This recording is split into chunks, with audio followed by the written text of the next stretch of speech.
చూడండి రైతు మిత్రులారా, ఇక్కడ మనకున్నటువంటి 1 ఎకరం భూమిలో మనము వరి విత్తడం జరిగింది. వరి పంట అనేది ఇప్పుడు పక్వ దశలో ఉంది, అంటే కోతకు సిద్ధంగా ఉందన్నమాట. ఇక్కడ ఈ వరి చూడండి మిత్రులారా, ఇది ఏ విధంగా ఉందో అనేది చూడండి. తర్వాత మనకు 1 ఎకరానికి ఎన్ని క్వింటాలు వస్తాయనేది చూద్దాము. ముందుగా మీరు ఈ వరి గొలుసు ఏ విధంగా ఉంది, వరి పంట ఏ విధంగా ఉంది అనేది ఒకసారి చూడండి మిత్రులారా. ఇక్కడ చూసి తర్వాత దీన్ని కోసిన తర్వాత మనము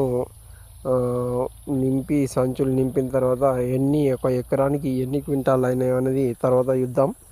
ప్రస్తుతం ఈ పంట అనేది ఇక్కడ చూడండి పక్వ దశలో ఉంది, అంటే కోత కంటే కొద్దిగా కోత దశలో ఉందన్నమాట. ఒక వారం 10 రోజులు అలా అయితే మనం దీన్ని కోసుకోవచ్చు.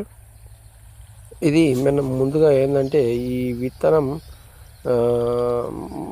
ఒకవేళ మంచిగా దిగుబడి వస్తే నెక్స్ట్ క్రాప్ కూడా మనం ఇదే పెట్టుకుందాం మిత్రులారా. కాబట్టి దీన్ని మీరు చూడండి, చూసిన తర్వాత ఇది ఏ విధంగా ఉన్నది కామెంట్ చేయండి మిత్రులారా. ఎన్ని 1 ఎకరానికి ఎన్ని క్వింటాలు రావచ్చు అనుకుంటున్నారో కూడా మీరు ఈ వీడియో చూసిన తర్వాత కామెంట్ చేయండి. 1 ఎకరం భూమి ఉంది, ఆ ఎకరం భూమిలో ఇది విత్తినాను. Please like, share and subscribe my YouTube channel.